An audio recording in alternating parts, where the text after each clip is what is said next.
Devotees, please accept my humble obeisances. All goes Sri Prabhupada and Guru Maharaj. So, yeah, I think let me see. Santadi Mataji, please accept my humble obeisances, Mataji. All goes Sri Prabhupada. Whenever you're ready, you can start Mataji today's reading. Thank you, Prabhuji. Hare Krishna. Hare Krishna, dear devotees. Please accept my humble obeisances. All glory to Srila Prabhupada and Guru Maharaj. Om Namo Bhagavate Vasudevaya. Om Namo Bhagavate Vasudevaya. Om Namo Bhagavate Vasudevaya. Narayanam Namaskritya Naram Chaiva Narottamam Devim Saraswatim Vyasam Tato Jayam Udiret Nashtaprayeshu Abhadreshu Nityam Bhagavata Sevaya Bhagavate Uttama Shloke Bhakti Bhavati Nashtaki. Today we are reading from Srimad Bhagavatam, Canto 10, Chapter 46, Uddhava visits Vrindavan, verse 17 to 33. Yeah. Text 17. Fortunately, because of his own sins, the sinful Kamsa has been killed, along with all his brothers. He always hated the saintly and righteous Yadus. Text 18. Does Krishna remembers us? Does he remember his mother and his friends and well-wishers? Does he remember the cowherds and their village of Braj, of which he is the master? Does he remember the cows, Vrindavan forest, and Govardhan hill? Text 19. Will Govinda return even once to see his family? If he ever does, we may then glance upon his beautiful face, when with its beautiful eyes, nose, and smile. Text 20. We were saved from the forest fire, the wind and rain, the bull and serpent demons, from all such insurmountable deadly dangers by that very great soul Krishna. Text 21. As we remember the wonderful deeds Krishna performed, his playful sidelong glances, his smile, and his words, O Uddhava, we forget all our material engagements. Text 22. When we see the places where Mukunda enjoyed his sporting pastimes, the rivers, hills, and forests he decorated with his feet, our minds become totally absorbed in him. Text 23. In my opinion, Krishna and Balram must be two exalted demigods who have come to this planet to fulfill some great mission of the demigod. Such were foretold by Garga Rishi. Text 24. After all, Krishna and Balram killed Kamsa, who was as strong as 10,000 elephants, as well as the wrestlers Chanura and Mustika and the elephant Kubliapida. They killed them all sportingly, as easily as lion disposes of small animals. Text 25. With the ace of royal elephant breaking a stick, Krishna broke a powerful giant about 3 talas long. He also held a mountain aloft for 7 days with just one hand.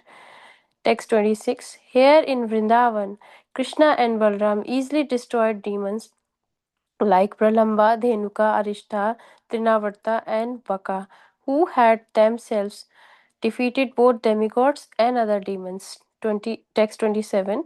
Sukdev Goswami said, thus intensely remembering Krishna again and again, Narad Maharaj, his mind completely attached to the Lord and felt extreme anxiety and fell silence, overcome by the strength of his love. Text 28. As Mother Yashoda heard the descriptions of her son's activities, she poured out of her tear, and milk flowed from her breast out of love. Text 29. Uddhava then joyfully addressed Nanda Maharaj, having clearly seen the supreme loving attraction he and Yashoda felt for Krishna, the supreme personality of Godhead. Text 30. Sri Uddhava said, O respectful Nanda, certainly you and Mother Yashoda are the most praiseworthy person in the entire world, since you have developed such a loving attitude toward Lord Narayana, the spiritual master of all living beings. Text 31. These two lords, Mukunda and Balram, are each the seed and womb of the universe, the creator and his creative potency. They enter the hearts of living beings and control their condition awareness. They are the primeval supreme. Text 32 and 33. Anyone, even a person in an impure state, who absorbs his mind in him for just a moment at the time of death, burns up all traces of sinful reactions and immediately attains the supreme transcendental destination in a pure supreme spiritual form as effulgent as the sun. You too have rendered exceptional loving service to him, Lord Narayana, the supreme soul of all and the cause of all existence, the great soul who, although the original cause of everything, has a human-like form. What pious deeds could still be required for you? Thank you so much, Prabhuji. A wonderful translation. Hare Krishna, dear devotees.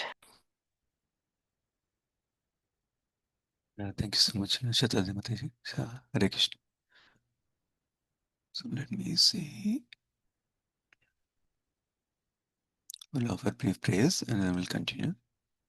Om Ajnana-timirandasya Jnananjana-shalakaya Chakshurunmritam Yena Tasmai Shri Gurave Namaha Namam Vishnupadaya Krishna Prasthaya Bhutale Srimati Bhaktivedanta Swami Nitinamini Namaste Saraswati Deve Gauravani Pracharine Nirvishesha Shunyavadi Paschatya Destarine Jai Shri Krishna Chaitanya Prabhu Nityananda Sri Advaita Gadadhara Sri Vasadi Gaura Bhaktavanda Hare Krishna Krishna Krishna Hare Hare Hare Rama Rama Rama Hare Hare.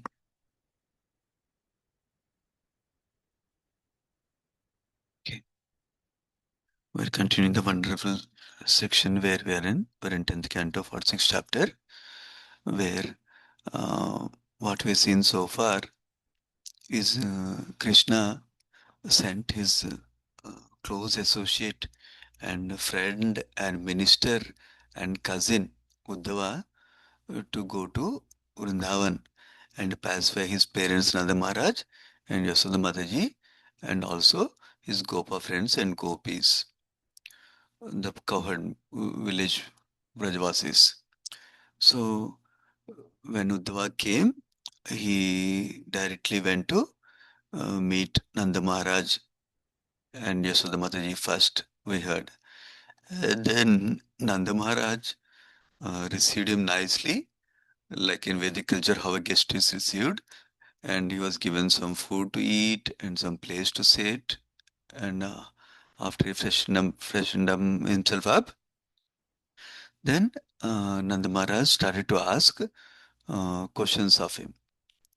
So he started to, in the last session, that is yesterday, we heard in the 16th verse, he started with asking, uh, he described Uddhava as the most fortunate one. The word used is Mahabhaga. Oh, most fortunate one. Why did he address Uddhava as most fortunate one? Because Uddhava is very close to Krishna. That is why he is most fortunate like that. And also, Uddhava is very dear to Krishna. That's why he is most fortunate one like that. So, on the contrary, Nanda Maharaj is feeling himself, we are not fortunate because we are not close to Krishna now like that. So, that is one indication from the last verse we read yesterday.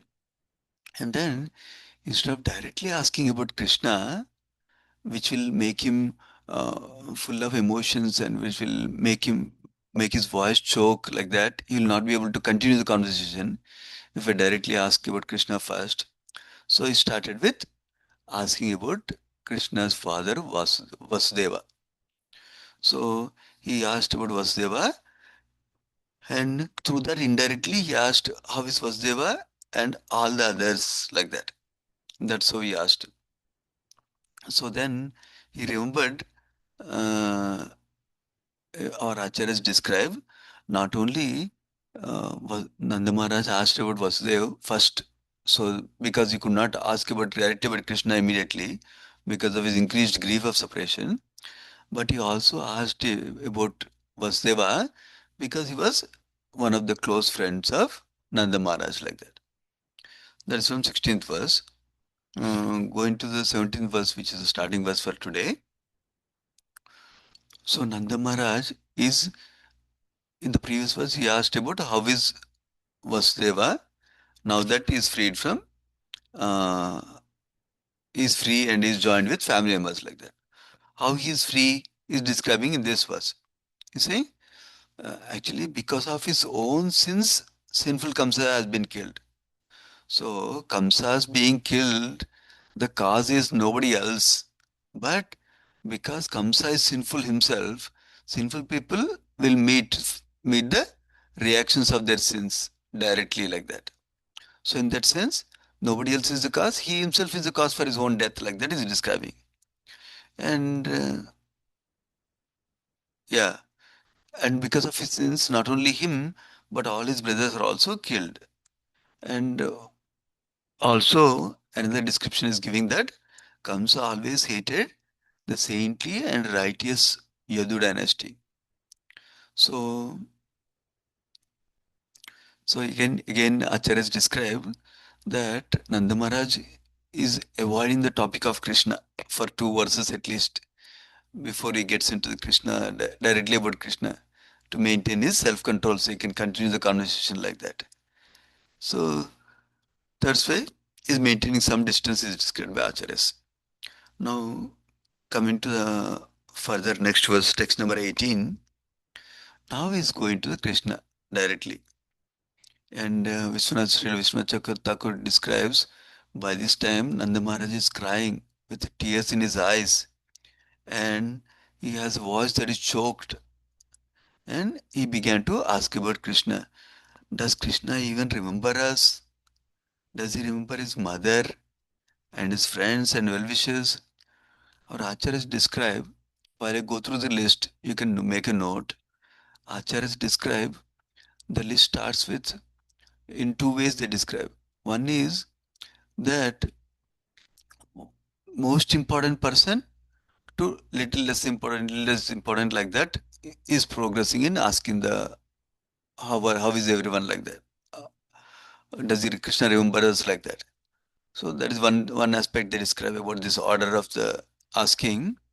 Another important aspect they describe is that uh, whoever is very close to him nearby, he remembers first. Nanda Maharaj remembers first. So naturally, he remembered Yashoda Mataji because she's right next to him, very close to him, and she's in grief of separation. Like that also is described. So that's why he's asking about. First, he generally asks about everybody. Does Krishna remember us, like that? And then specifically asks, does he remember his mother? And then his friends like Sridama and other well-wishers, like that. And then he goes farther away, those who cannot see him. So Acharyas describe, instead of naming specific people, now he's generalizing. Does it remember the cowherds and their village of Raja, and for which he is the master? Does he remember the cows, like that he asks? And then, interestingly, he says, does he remember Vrindavan forest and Govardhan hill that he lifted for 7 days, like that? So Acharya's comment that Govardhan is more important than Vrindavan, that we learn from Nectar of Instruction also, which is the Upanishamrita written by Sri Rupa Goswami. But because Govardhan is in Vrindavan forest, that's why he first indicates Vrindavan forest first and then Govardhan, like that Acharyas describe also. So Sanatan Goswami in his commentary describes how, why is he saying that Krishna remember us, like that? Because Nanda Maharaj's thought process is that Krishna must be very busy protecting Yadus, protecting, uh, because now that Kamsa is killed, there are many enemies for Krishna. Because those who are dear to Kamsa, they'll become enemies to Krishna because Krishna killed Kamsa. For example, we know of Jarasandha, who is the father of Kamsa's wives. He became more envical towards Krishna. after Kamsa got killed like that. So like that, they're all going to attack Madura now. So Krishna must be very busy defending all the Yadus from these enemies. So will he remember us like that? He's asking, or Acharyas describe, specifically Jiva Goswami describes that way. So now going to text 19. Uh, so so now that he started asking about Krishna, does he remember us? Nanda Maharaj is saying to Uddhava, will Govinda return even once to see his family? Like that he's asking. Our Acharyas comment, especially Jiva Goswami, that Krishna is very grateful for anything anybody does for him. This is one of the nice qualities about Krishna. So, commonly we hear we should be grateful to Krishna, we should be grateful to devotees, like that we commonly hear. But Krishna is such a master, he's exemplifying this quality of gratefulness. He's grateful for anything all of us might do, little bit even do for Krishna.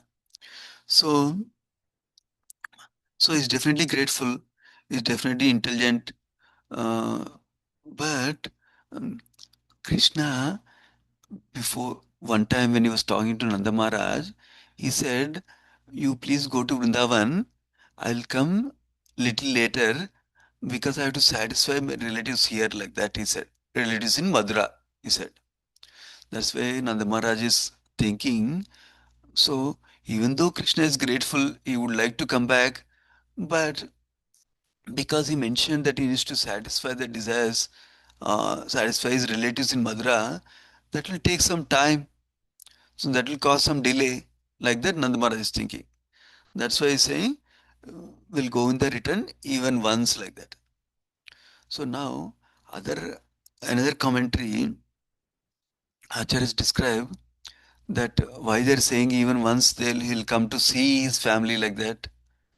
Generally, when somebody, we have this experience, I have this experience, when our family members or relatives pass away, when they're in the last stages of passing away, they remember those they have more affection for them, and they will say, uh, can I see my son once at least?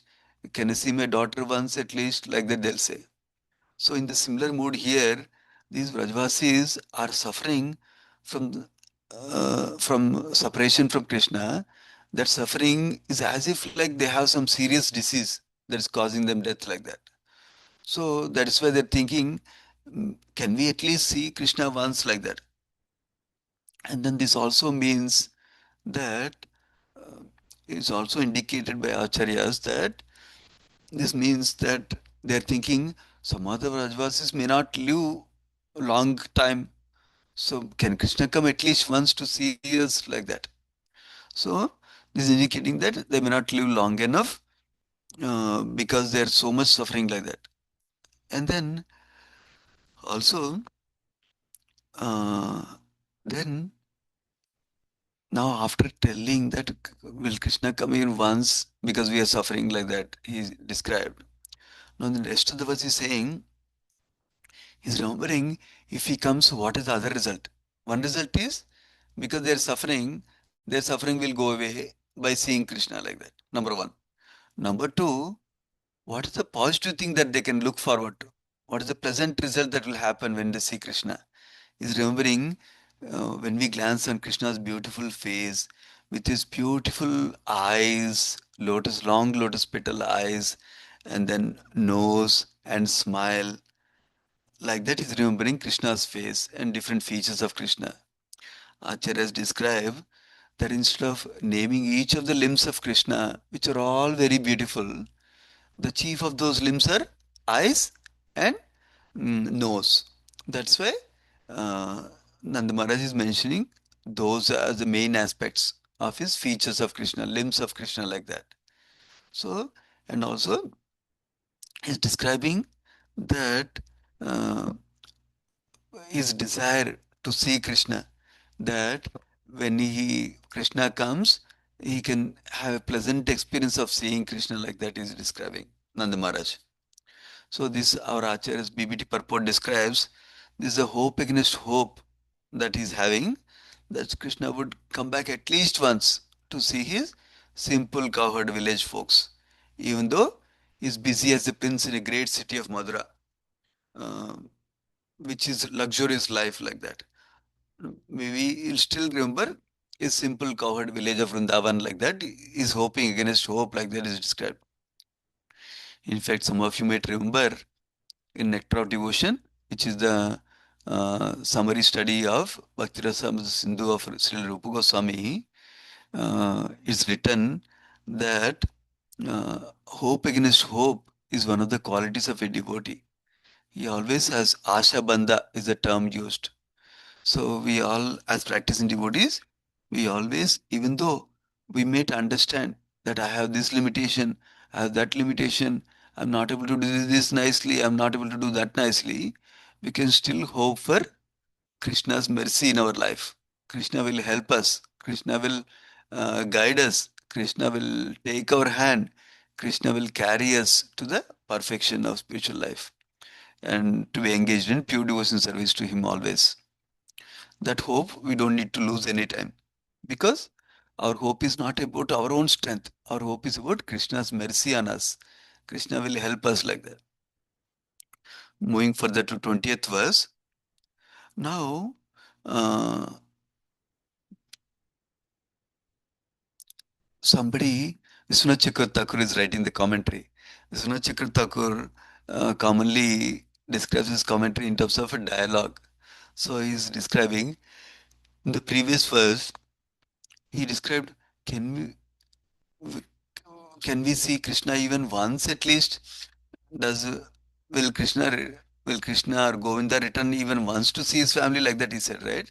In the mood of we're going to die soon out of this suffering like that, out of with the separation, pain of separation like that, right? So now he's raising the question, Vishwanath Chakravarti Thakur is raising the question saying that you will not die, you will live a long time, you live, you will raise your son with affection also, like that Uddhava might say. That's what Nanda Maharaj is thinking. And then that's why Nanda Maharaj is saying that yes, yes, you think that we're not going to die. Yes, Krishna saved us from death so many times. How? He's remembering one by one. He saved us from forest fire. He saved us from windy demon, Trinavarta demon. He saved us from extreme rain that was sent by Indra. And then he saved us from bull demon, which is the Arishtasura demon. And he saved us from serpent demons, he said. Serpent demons. Why two serpent demons? One demon was Agasura demon that Krishna killed by giving one punch through his body, by entering his Agasura's body like that. And then he also saved them from Kaliya demon also, Kaliya snake also. So, uh, he, so Nanda Maharaj is remembering how Krishna saved them from death from all these demons in the past. But now, uh, now he's thinking that now he's not saving us because now at one level we remember Krishna and living, at another level because of the severe pain of suffering we don't know when we're going to die. So this huge terrible separation related pain, we may die and Krishna may not save us like that he's saying. So basically, in other words, he's asking, Vishwanath Chakravarti Thakur says that he saved us from so many terrible, dangerous demons. Why is he not coming to save us from this pain of separation from which we are dying right now, like that? Like that, Nanda Maharaj is recalling all the past times. So now, another interesting thing Acharyas describe in this verse and the next verse is that Nanda Maharaj is remembering the greatness of Krishna, how he saved them from different demons. Simultaneously, he is remembering the sweetness of Krishna. How is he remembering the sweetness of Krishna? Because of the word he is used in this verse, Sumhatmana. That is the word is describing Krishna in these words. The very great souls like that. Why is he describing Krishna as a very great soul? Because he saved them uh, due to his natural affection for Vrajavasis, for all of us like that.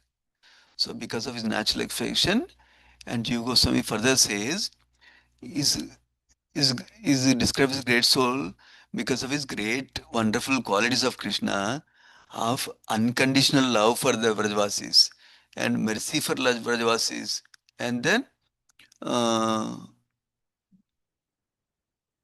yeah, love, love and mercy for Vrajavasis. That's the great qualities of Krishna like that. So in this way, Nanda Maharaj is remembering the greatness of Krishna and the sweetness of Krishna simultaneously in this verse and the next verse. In the text 21, Nanda Maharaj further says to Uddhava, as we remember the wonderful deeds Krishna performed, his playful sidelong glances, his smiles, and his words, oh Uddhava, we forget all our material engagements. Interestingly, our acharyas describe a couple of things around this.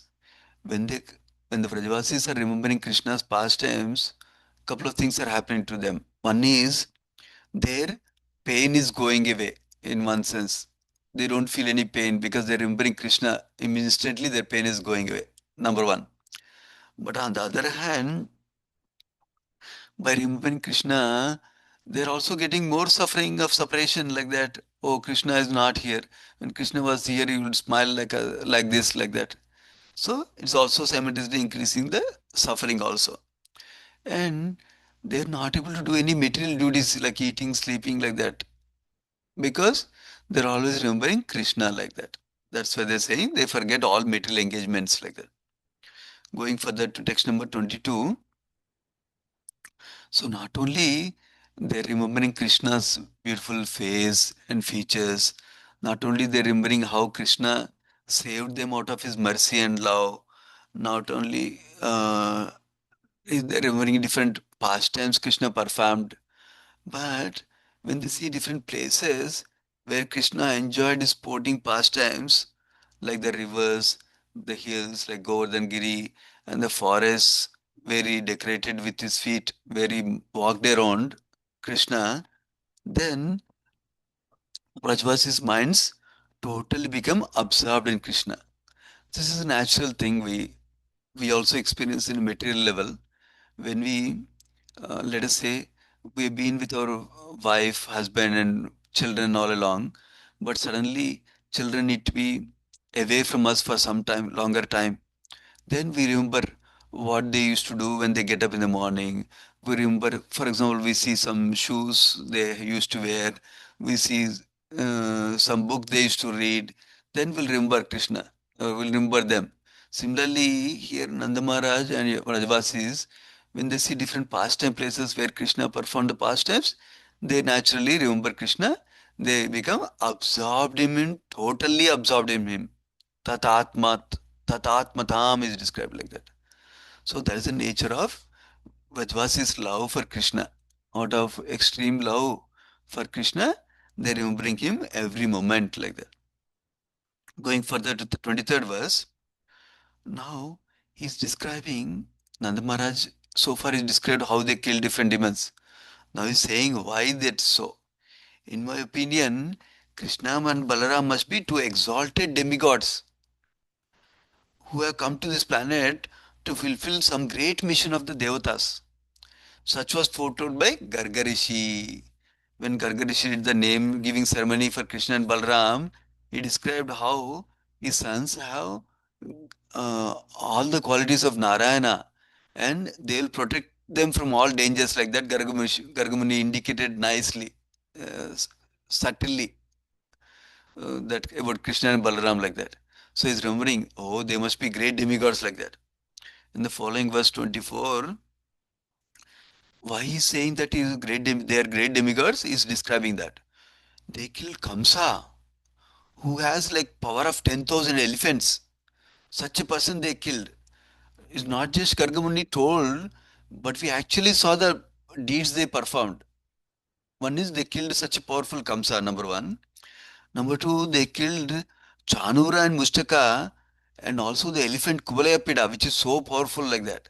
And Chanura and Mustaka are also very strong wrestlers. So, and not only they kill them, They kill them like a simple sport, like how lion kills small animals like rabbit like that. They killed them so easily.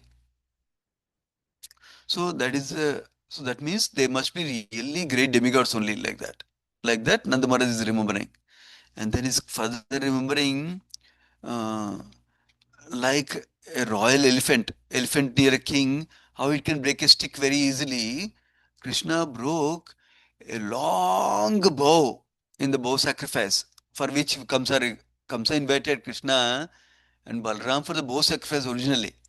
But when Krishna entered Madura, he broke that bow also.